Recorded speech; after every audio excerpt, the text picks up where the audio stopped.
Mixed martial arts is a sport of ridiculously fine margins. A fighter's place is never truly secure. A matter of mere millimeters can mean the difference between glancing blow and knockout punch, tapping out, or slipping out.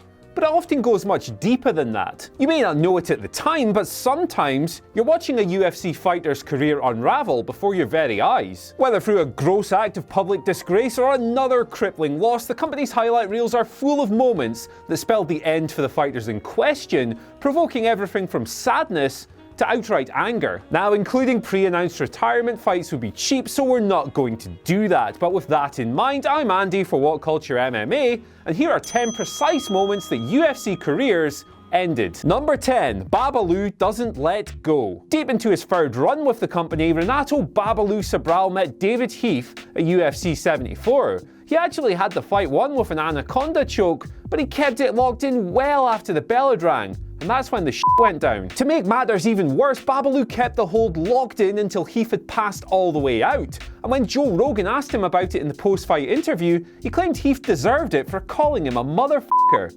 Unsurprisingly, he was fined 25 grand and released a few days later. The twat. Number 9. MIESHA Tate loses to RAQUEL Pennington. A key player in women's MMA's rise to prominence, MIESHA Tate finally became a UFC champion in 2016. It was a real feel-good fairy tale story, but sadly it wasn't to last. Tate lost the title in her very first defense and then notched up a second consecutive loss to RAQUEL Pennington, which prompted her to spring an unannounced post-match retirement when she was being interviewed by Joe Rogan. It was totally unplanned, but the penny dropped somewhere in the Pennington fight. In defeat, Tate recognised that the game had passed her by. It wasn't her time anymore, and she got out on her own terms. Number 8. The Running Man. Destined to forever be replayed as one of the most ridiculous moments in MMA history, the sight of Caleb Starnes literally running away from Nate Quarry at UFC 83 is as daft today as it was back then. Starnes, a former Ultimate Fighter competitor, literally spent the entire fight trying to avoid his opponent, who responded by mocking him with running man dances and other gestures.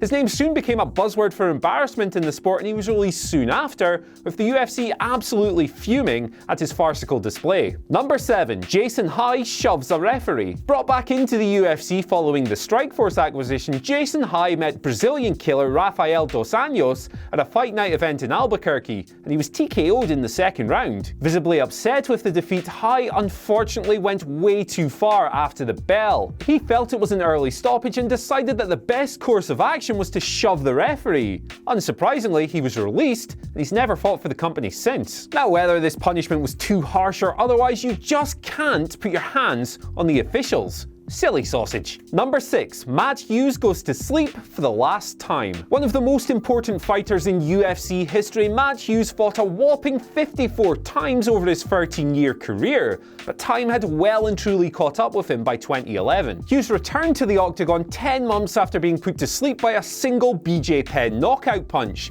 His opponent was Josh Koscheck, a gritty, grinding grappler who really shouldn't have given him all that much trouble on the feet, but he did, and eventually Hughes went out like a light. Hughes was put away after just 4 minutes and 59 seconds. It was a sad, sad way for him to go out, and he retired soon after. Number 5. Bigfoot Silva gets knocked out again. Few MMA fighters have ever taken the same level of damage as Antonio Bigfoot Silva, who, at the time of recording, has been knocked out 10 times throughout his career. He'd already been put to sleep 6 times in his UFC run by the time he met the stone-handed Roy Nelson in September 2016, and surprise, surprise, Big Country put him away with another trademark blow, ending Silva's career. While Bigfoot's dabblings with TRT likely played a part in his release, his lowly record likely had something to do with it as well, as at the time they kicked him to the curb, he'd lost 6 of his past 8 fights. Number 4. The heel hook from hell. Brazilian leg lock specialist Rouseym'S Palhares has disgraced himself several times throughout his career, with his biggest black mark coming at a fight night event in October 2013. He fought the always game Mike Pierce that night and had him defeated with a heel hook, but like BABALU Sobral before him, Palhares didn't let go. The UFC cut him loose straight away, but Palhares would repeat the act when fighting Jake Shields 2 years later.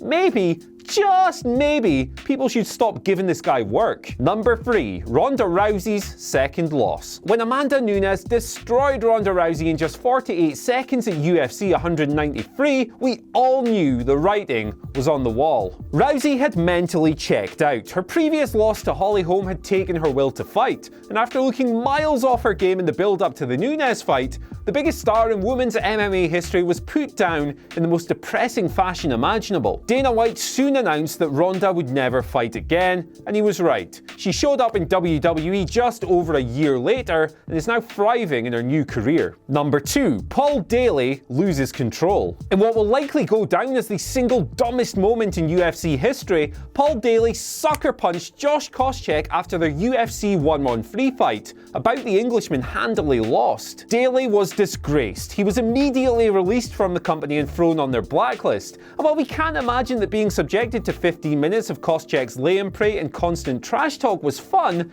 he responded in the worst way possible. Fair play to Koscheck for walking away from the incident after he'd been punched, but let's be honest, he probably should have given him a wee LB supper. Number 1. Franklin KO's Chuck. One of Zuffa's original Billboard toppers, Chuck Liddell ran the UFC light heavyweight division for years, but he ran out of gas long before his retirement. His chin started going when he was brutally knocked out by Rampage Jackson at UFC 71. Chuck would win just one of his next 4 fights, and eventually met Rich Franklin in what would be his final bout at UFC 115. The Iceman actually broke Franklin's arm in the fight, but that didn't stop Ace from putting him away. Dana White was quick to announce that he'd never fight for the UFC again, and even created a nice cushy little office job to make sure that never happened.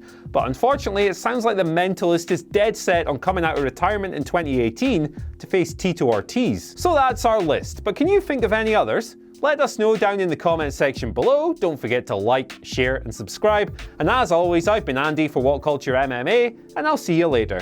Wow, wasn't that great, guys? I don't know, it's your decision. Subscribe if you enjoyed it down here. Check out more of our content over here, or check out some of our other channels over here. Oh, you better click it before I do. No, seriously, you should click it though.